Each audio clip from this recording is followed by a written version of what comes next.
Stay up to date on the latest political news this election season for less.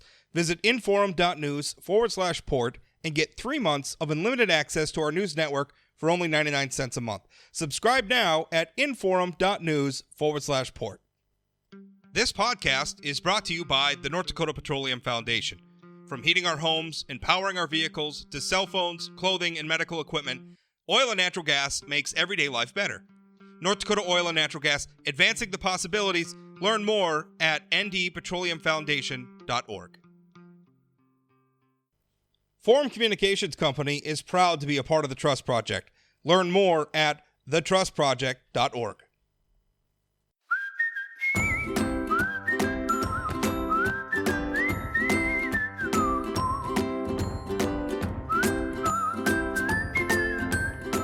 Welcome to Plain Talk, and hey, it's Friday. We got a lot to talk about. There's a lot going on in state politics. My guest, by the way, a former chairman of the North Dakota Republican Party, so he might have some ideas about some things that are happening with independent candidates. We'll talk about that. We're also going to be talking about one thing I've been noticing engaging on, because some of the legislation that's been coming through Washington lately has I think done some good things with carbon sequestration, which I think is also very, very important in North Dakota. So we'll talk about that, because I think there's some interesting engagement going on that front. Anyway, I should introduce my guest now, Senator Kevin Cramer. How are you doing? I'm doing well, thank you. How are you doing? I am busy. I am busier I'm busier than I thought I would be. Because every year we get to a point and it's like, oh gosh, this election cycle is going to be boring, and then all of a sudden, not boring, which I'm not complaining about, because it's great for business as for somebody like me. But interesting news. So let me talk to you about this first. You were chairman of the Republican Party. Obviously, one of the people involved is your colleague John Hoeven. I know you were outspoken in support of Senator Hoeven at the NDGOP state convention. What do you make of State Representative Rick Becker? And just to lay the groundwork here so people understand the context. Earlier this year at the state convention, Rick Becker challenged incumbent Senator John Hoeven for the endorsement of the NDGOP. Becker lost at the convention. John Hoeven won. It was closer than I think a lot of people expected, but Hoeven won pretty decisively. Becker then opted not to run for the NDGOP's nomination on the June ballot, but now here in August has announced that he's going to be running as an independent. He's going to be gathering the signatures and run as an independent on the November ballot. And you can do that in a loophole. If he had run in June and lost, he couldn't appear on the November ballot. But because he skipped June and he only ran at the convention, he can appear on the November ballot. Kevin, what are you making of all this? And I say that in the context, pretty strongly worded response from NDGOP chair Perry Schafer, who wrote in his statement, that Rick Becker had left the party. What do you make of all this?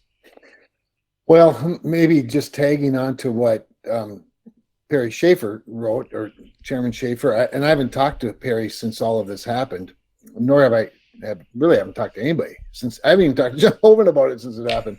I think he's got a point. I do think Rick, who's, by the way, I in many respects think Rick Becker's he holds a really important space in sort of the conscience of Republicans.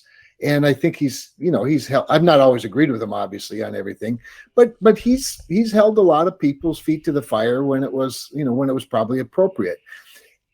This move, however, to run as an independent against a Republican in the general election it surprised me.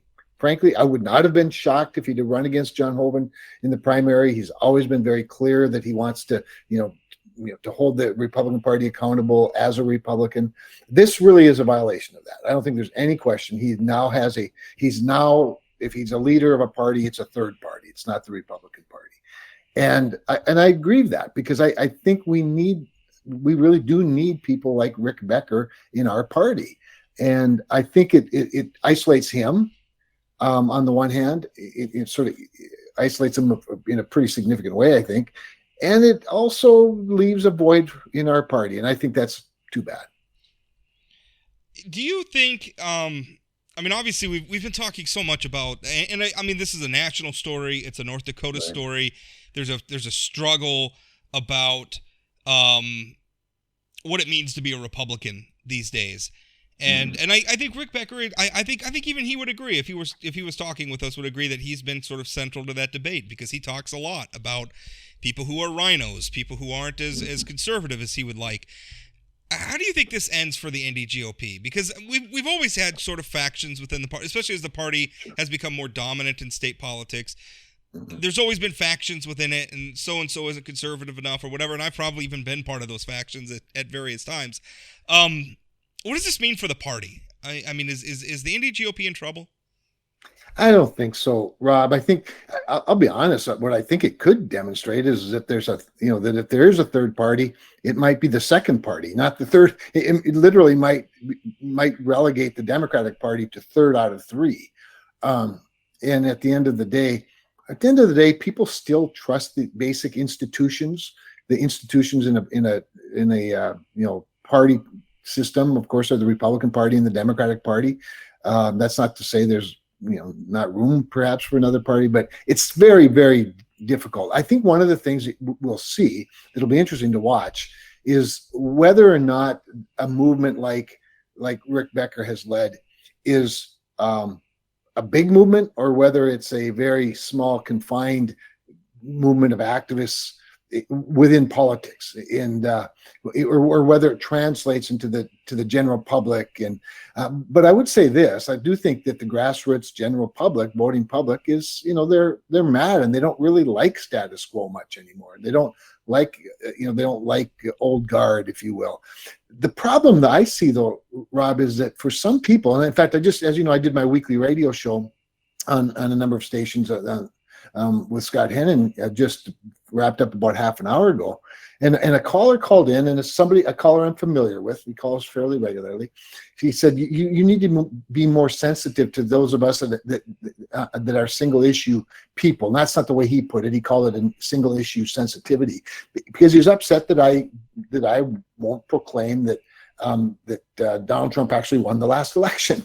And I just said, do not get wrapped up in single issues like this, because it paralyzes you. There's a temptation, because of our emotional outrage or our discontentment or our disappointment in somebody, that we get wrapped up in a quote single issue. And it might be a big single issue, but it paralyzes you intellectually. I think it paralyzes your activism. And it's exactly what the opponent wants you to do, to get so wrapped up and so obsessed with one thing, like the last election or January 6th or whatever the issue might be, that you don't govern. There's a lot of governing to do. If I sat around and worried about the last election every day as a senator, I wouldn't be a very effective senator. So I worry more. I don't worry so much about the party. I think the party could come out of this stronger at the end of it all. But what I don't want to see a movement that's so large that all it does is it helps elect Democrats, as when they're really not even in the game. Do you, you set me up there talking about being, sort of monomania. And listen, I agree with that. I've been very, very sharply critical of Donald Trump. I think I've been clear. Mm-hmm. I've been honestly disappointed that you haven't been. I say that, though, as somebody who also appreciates the way you vote the rest of the time. Like, I can separate these issues. Right. So I think monomania on any topic, whether it's abortion or gay rights or Donald Trump, not to say that any of those issues are unimportant issues, but you also have to realize we have to govern. We have a whole lot of issues, and nobody can just be a single issue. That's baby politics, right? That's right. I think that's very good. That's a good word for it. Yeah. Very, very unsophisticated. That said, I mean, Donald Trump himself, you've said you'd like to see him as president. He is uniquely fixated on the 2020 election. Your criticism of people who are, spend all day talking about it, he spends all day talking about it. Mm-hmm. Is that a valid criticism of Donald Trump? Should he let 2020 go? I think it hampers him as much as it hampers everybody else, quite honestly. I think Donald Trump was in my view, again, I know you don't like me saying this, but I think he was a great president. His policies were really, really important. And quite honestly, when you see things like an FBI that raids the home of a former president under the authority of an attorney general who didn't even tell the current president they were doing it, you see a bureaucracy that's so massive, so powerful, and so frankly arrogant. And that's just one example of thousands of others, several that I could point to right here, with North Dakota examples. That this is what Donald Trump, with his unique style and his sometimes offensive, demeanor and wording and whatnot. These are the things that made him and continue to make him so popular. So some of this, I think, is strategy on his part to keep a base riled up and carrying the flag. But I do think that as a serious former president who'd like to be a serious future president, yeah, the fixation doesn't look any better on him than it does on Liz Cheney or the entire Democratic Party. Well, let's talk about Liz Cheney. And really, I mean, we should talk about her in the cut. There were 10 members of the United States House that voted to impeach Donald Trump. 4 of them opted not to run for re-election this cycle. 4 of them have now, including Liz Cheney, have been defeated in the primaries. There's 2 that are pending. What did you make of? I mean, Liz Cheney obviously went down in flames in Wyoming. Right. Wasn't even close. She got 30% of the vote, which honestly I was surprised it was that high. What did you make of all that? Yeah, so it was interesting. Liz Cheney, I don't know her super well. I did serve with her. I actually served on the steering committee that when we appointed her, and I went to bat for her to be on the Armed Services Committee. But my observation of Liz as a member when I served with her and then since is that Liz is pretty much about Liz. And while she's very talented, very bright, to the point where her colleagues elected her in her second term to be the conference chair because of her articulation of issues and her ability to get media. And these are things that are important, particularly if you end up in a minority. And she was great at that. But she's pretty much, I think it's be fair to say she was never a great team player. But that manifests itself in a really, really clear way when it came to the January 6th commission and when it comes to Donald Trump. I think she's delusional, quite honestly, about what she thinks this sets her up for. And I could even respect her taking the position she took, voting for impeachment, if that's really what her conscience told her.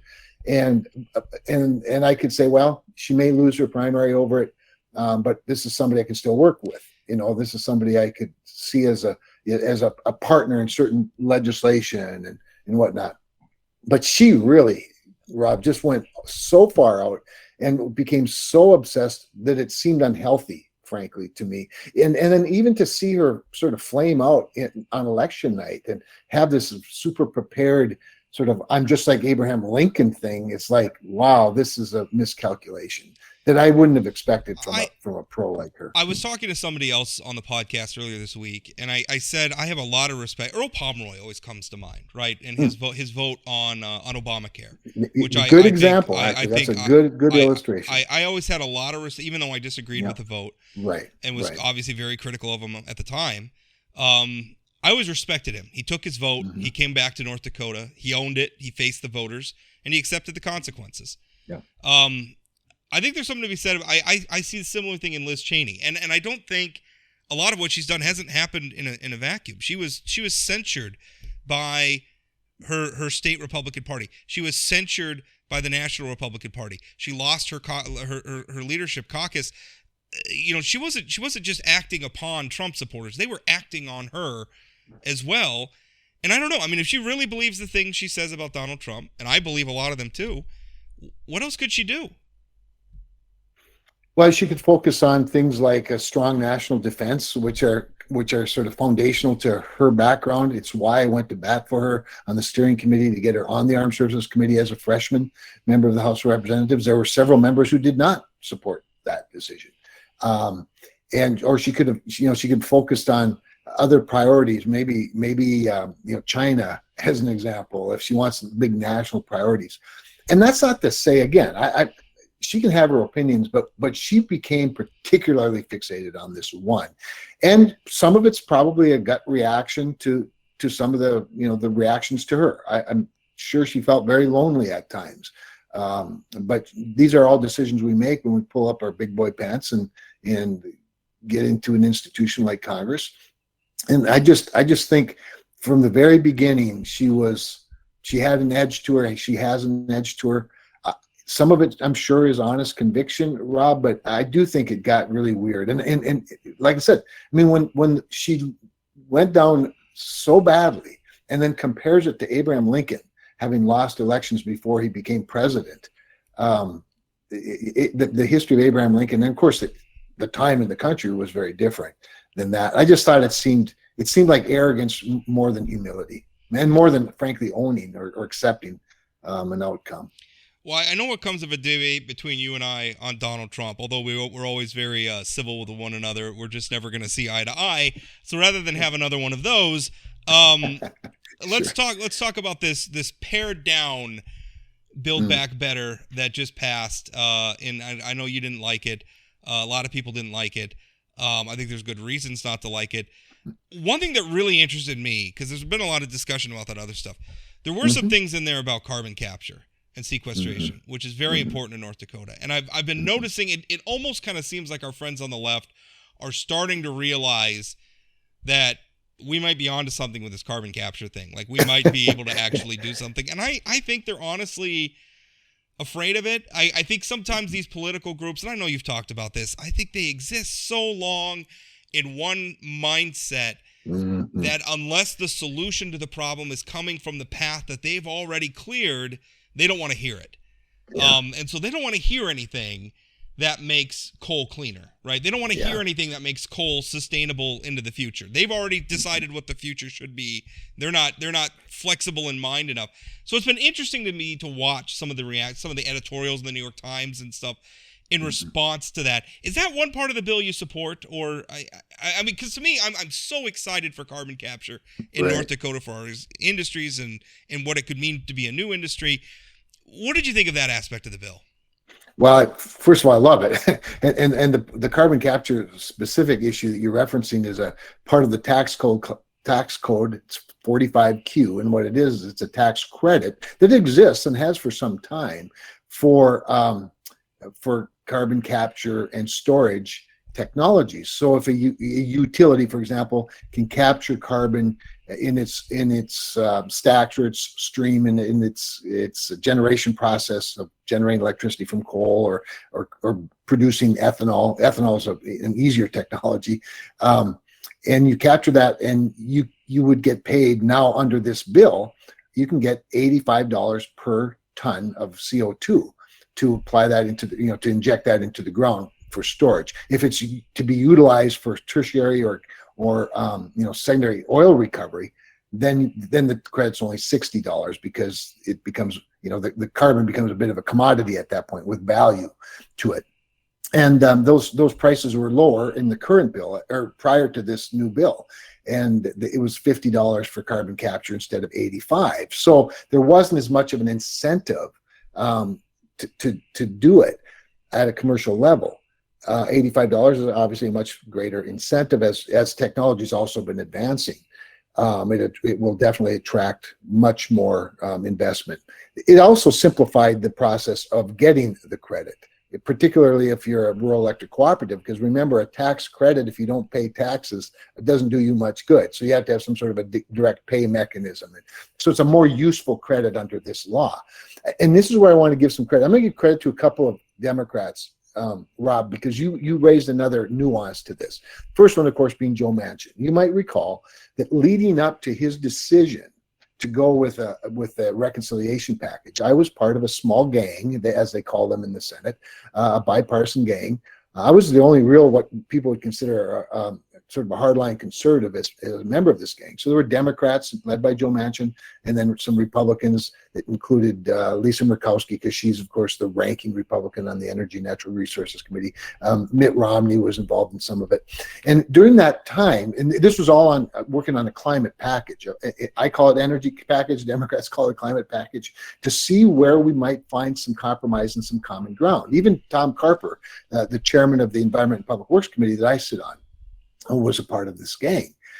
And Joe was trying to find both common ground and areas of possible compromise. Could we, for example, would we, those of us that support these carbon or fossil fuel incentives, would we in exchange for that accept an extension of wind production tax credit and solar production tax credit? And these are all things that I would stay in contact with our stakeholders back home on to see, what are we willing to give to get, right? That's the art of the deal. That's what Congress is built on. So we were part of that, and it was pretty goofy. I don't mind telling you. I mean, things like big credits for electric vehicles, something that not even Joe was a big fan of. But Joe, when he finally said this isn't going to go anywhere, I'm going to bring this, to the leader and see if we can't get this as part of a reconciliation package. What he was doing was he was bringing an already somewhat negotiated energy piece that had winners on all sides. Now, in its entirety, I still think it's way, way, way too tilted to unreliable and frankly just bad projects and possibilities. But we did get 45Q in this package. The other Democrat I want to give some credit to, though, is Sheldon Whitehouse. Sheldon, as you all know, anybody that's watched C-SPAN and watched the Senate floor knows Sheldon is fixated on climate. He like so many believe it is our fault, that it is existential threat, that if we don't do something tomorrow, that the oceans are going to gobble up the coast. And this is, by the way, there are a lot of coastal members that share concern about rising sea, as you might imagine. But Sheldon has always been a partner with me. He's on the Environment and Public Works Committee as well. He and I have always partnered on carbon capture, because Sheldon is an honest broker. He wants to decarbonize energy. If it's coal, so be it. For him, it's more likely wind and solar and maybe hydrogen, which is another one of those sort of in-betweeners that has some benefits. We have some fun stuff with hydrogen happening in North Dakota. That's right. The problem is, wouldn't it be nice if just free markets determined these things? We didn't need a credit for hydrogen and a credit for wind and a credit for coal. And it seems like we build the credits on top of credits. Like we put it in one credit and then we distort the market, and then in response to those, I feel like what do they call it? Like the prescription spiral, right? Like you go in and the doctor prescribes you something, and then that gives you side effects, and the doctor prescribes something else. Yeah. And there comes a point at which you just have to take a vacation from all your prescriptions and try to figure out what's doing what again. I kind of feel like we're that way with carbon credits, and I mean, listen, am I enthused that the federal government needs to put subsidies in place? I feel like this is something the free market could handle, but for all the distortions we've already introduced to the energy sector, unless we find a political will, which we won't, to undo a lot of that, then this is kind of the way we have to do it. But I think it's really interesting, because your point is Sheldon Whitehouse doesn't care. He just wants to decarbonize energy. To me, that is such a refreshing approach, because I think a lot of them are, we've decided that wind and solar are the future and nothing else is going to do it. And that is really when the government gets into trouble. When the government decides this is the outcome we're going to impose on our society, and we're not going to accept any other outcome, you're not leaving any room for innovation. You're not leaving any room for things to change. The world is an unpredictable place. That's an act of hubris, I think.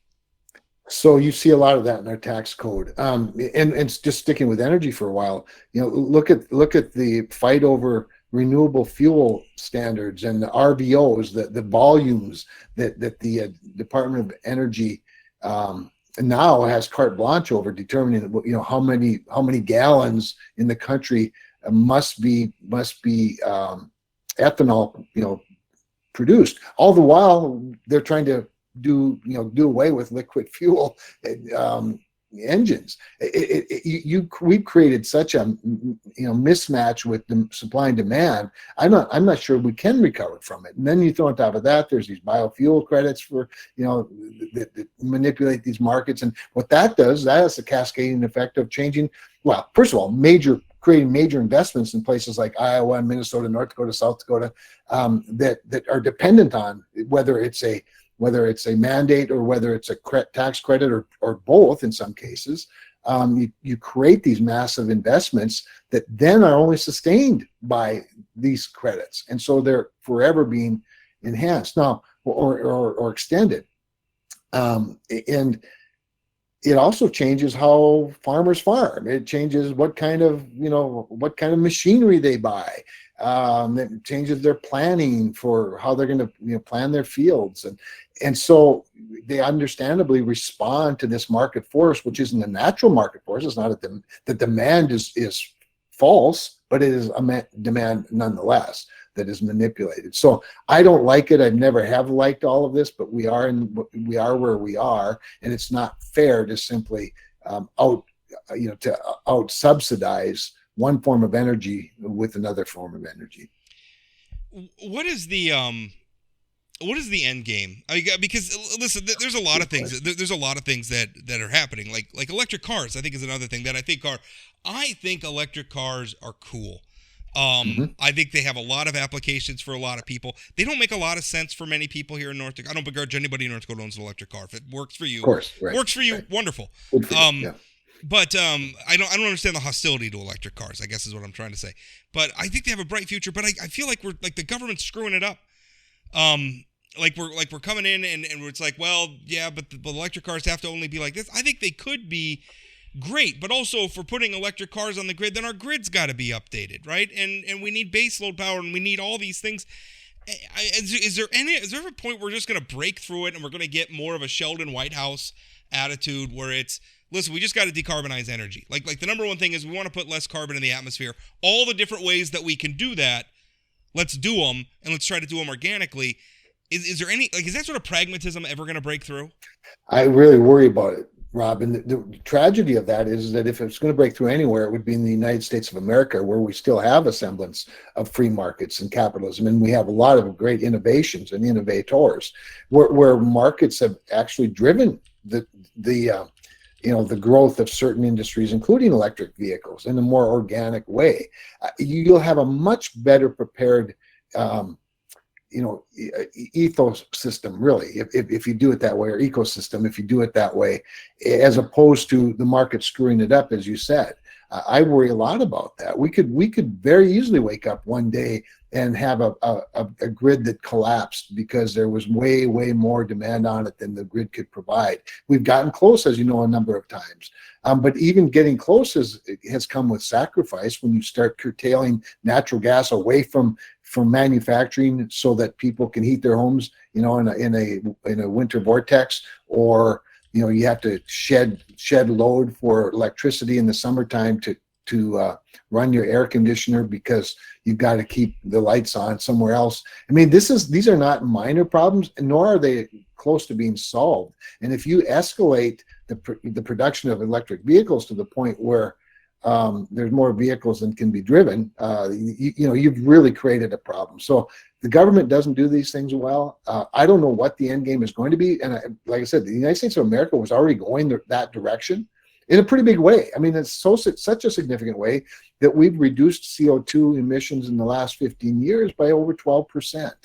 I just think the urgency of the moment is not what many people make it out to be. Not only that, but there was a report just today that just came out today. I heard it, frankly, on a radio newscast. So, I don't know who the report was from, but the analysis said that if everything in this bill gets passed and gets implemented, at the end of this century, 78 years from now, we will have reduced the temperature globally 0.009 degrees Fahrenheit.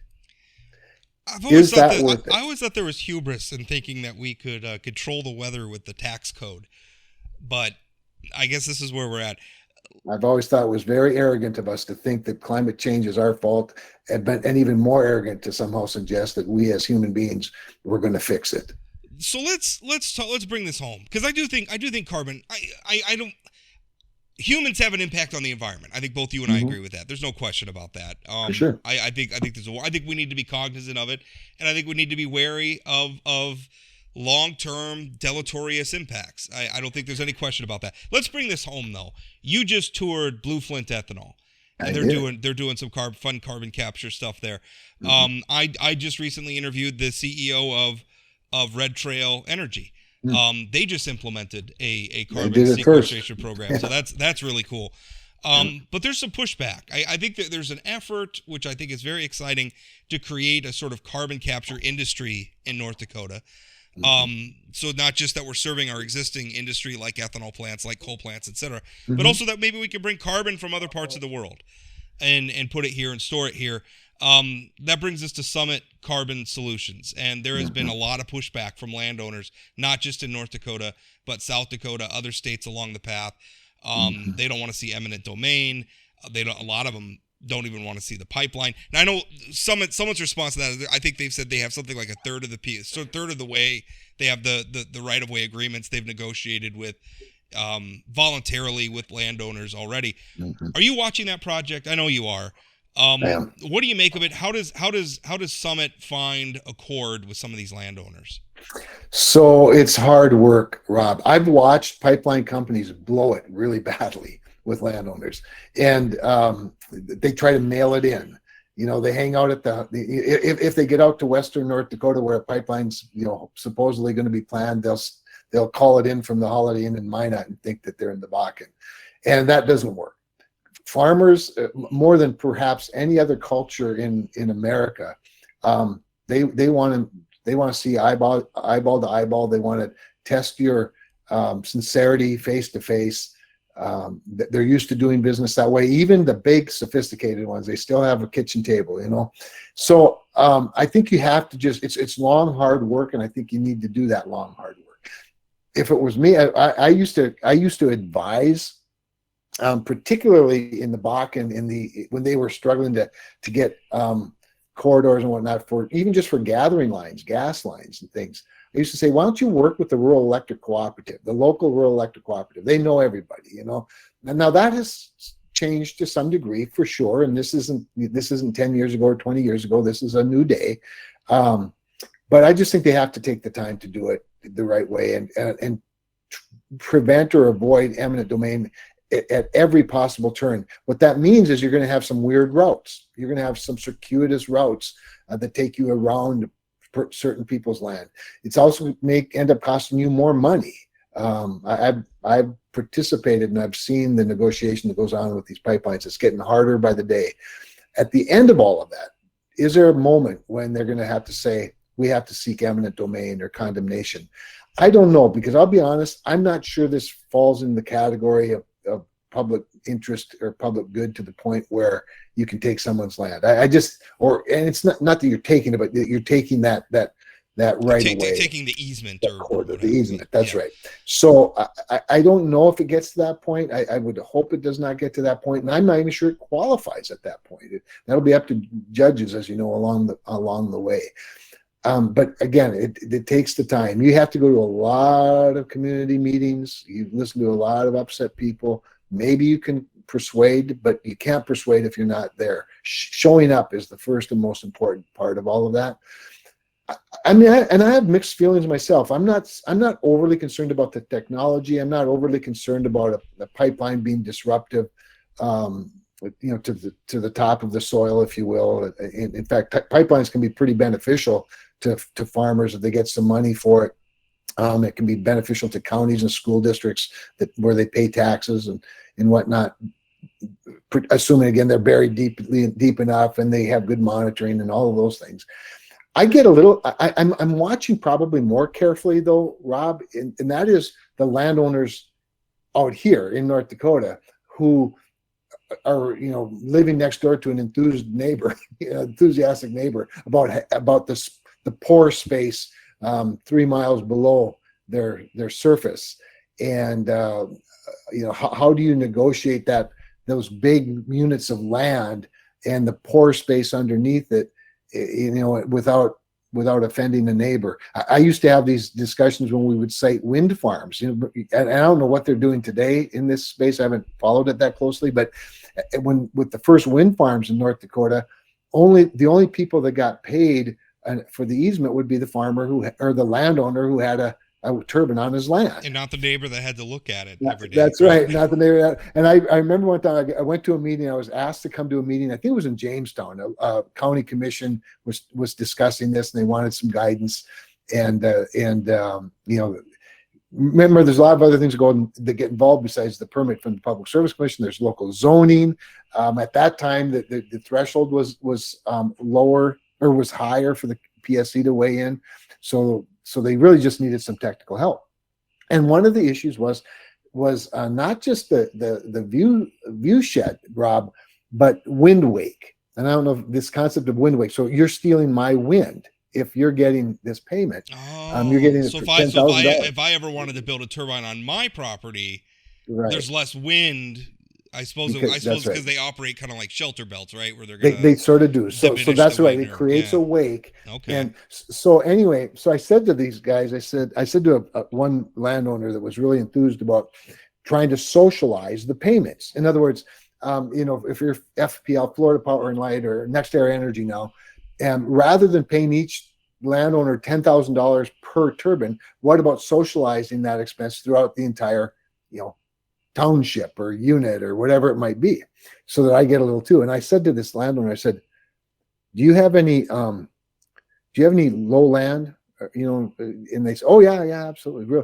I said, so do you have any neighbors that have a ridge or some rocky hills next to you? Oh, sure. I said, well, do you give that landowner some of your crop money because his rocky hilltops are shedding the water that goes down to make your crops so good?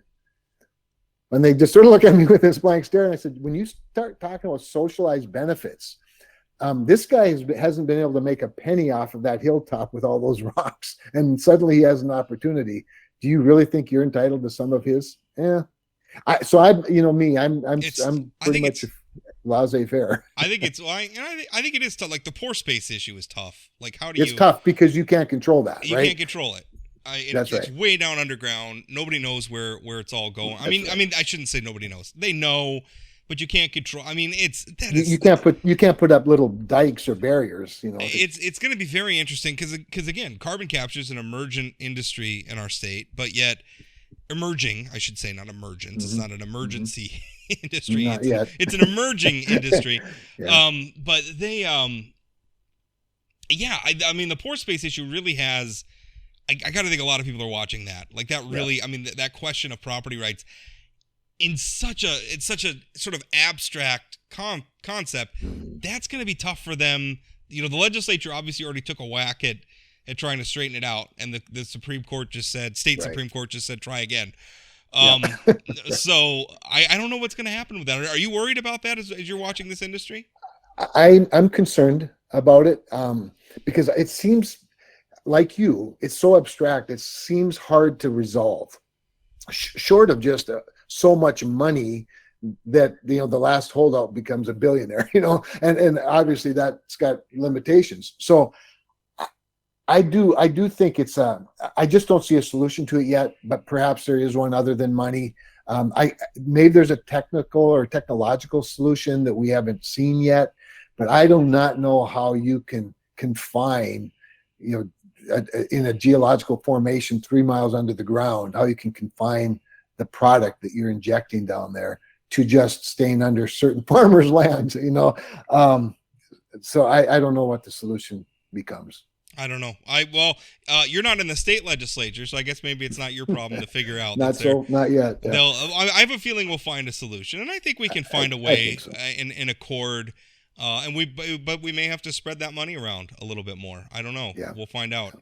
Well, Kevin, thank you so much for your time. I appreciate you coming on as always and talking about all these things. You know what I didn't ask you? I didn't ask you about Kara Mund running. I thought that was really interesting that she jumped in. What did you think of that? I mean, the other independent candidate, she jumped in. She's collecting signatures. I think people who run as independents, and I think people have this very sort of I don't know what you want to call it, sort of fairy tale idea of an independent candidate, and that lasts until they have to start describing what their positions are on the issues. Because at the end of the day, you do have to take positions. You can't just be, oh, I'm not on either side. Well, that's great when you're talking about a political party, and less great when you're talking about an issue. I think she's going to have. Rick Becker obviously has. He's a sort of independent. He's got 10 years of history in the state legislature. Right. He's a known quantity. She's not. And I think once she has to start defining herself, people are going to be maybe a little bit less excited about her candidacy. I don't know. I guess we'll find out. Yeah, I guess we will. You're right. There's a sort of a romantic notion with an idea of an independent candidate. It sounds fine on the surface, but there's a reason that generally doesn't turn out. The one thing independent candidates do, if anything, is that they consolidate, or that they divide up one party or the other party, whichever party they're part of. In Carr's case, I don't really know what party that is. And until you start hearing some of the, like you said, some of her positions on things. On the other hand, maybe she's got some other goal in mind, whether it's a future race of some sort, or whether it's just trying to get some discussion going that's otherwise being left out of the public debate. She's got a little celebrity, obviously, that she can utilize, if you will, for that. I don't know that she had to run for Congress to do it, but especially at this late time, or if she just thinks that maybe there's a trend and there's a moment and there's an opportunity here where could be the year of the outsider. I don't know. We had that a few years ago. We might be past that. Right. That moment may have faded. That's right. We'll see. That's right. We'll see. But anyway, more power to her. She's getting some attention but for her being a former Miss America, she wouldn't get, and she's using that capital in this way, and good for her. I do. Your point, I think, is well made about independent candidates. I think they rarely win. I think usually their impact is they're influential long term. Whereas if an independent candidate really gets a lot of usually what you'll see is one of the parties, or maybe both, sort of co-opt that independence issues and then bring those voters who voted for them, sort of back into the fold. And that's, I think some people like, oh, you're stealing, like all these parties. Well, no, they're adapting. They're evolving. Right. That's what we should want from all of them. That's a positive thing. Anyway, I said we were going to end the show. We can end the show now. The only thing I want to just add to that is the most famous of all of them in my lifetime, probably in yours, it would be the same roughly, would be Ross Perot. Yeah. And when Ross Perot ran for president, he literally elected Bill Clinton. Yeah. Twice, and yet he would have been a bit more considered. And Ralph Nader too helped. They're another good example. Was another good example for he ran as the Green Party. Are you still independent if you remember the Green Party? I don't know. I don't know. That's Ross Perot. Ross Perot was truly independent. He wasn't. He had his own thing. But you also knew where these guys, where their foundation was, and so it was easy to see who they were going to take votes away from and who was going to benefit from it. But in both cases, look, the Green Party, look at where the Democratic Party is today, speaking of co-opting their ideas.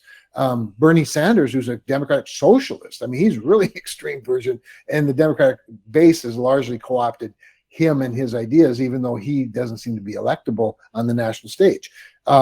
I would submit that Donald Trump, in many respects, is sort of the culmination of many years later, but of Ross Perot.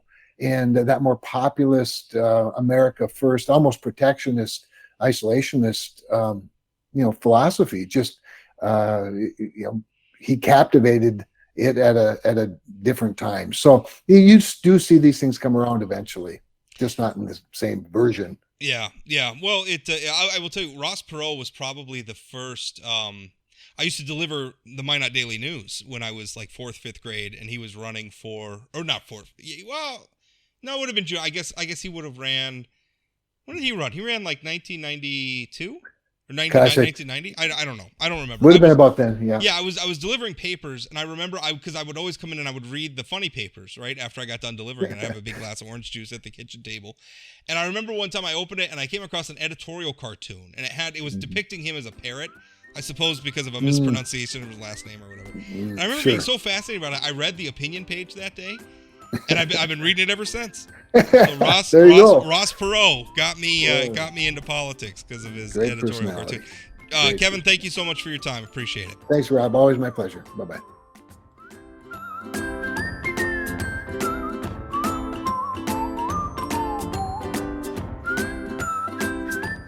Did you know Forum Communications Company has a robust podcast library? At inforum.com/podcasts. We have everything from politics, sports, true crime, outdoor adventure, and more. Visit inforum.com/podcasts and explore them all today.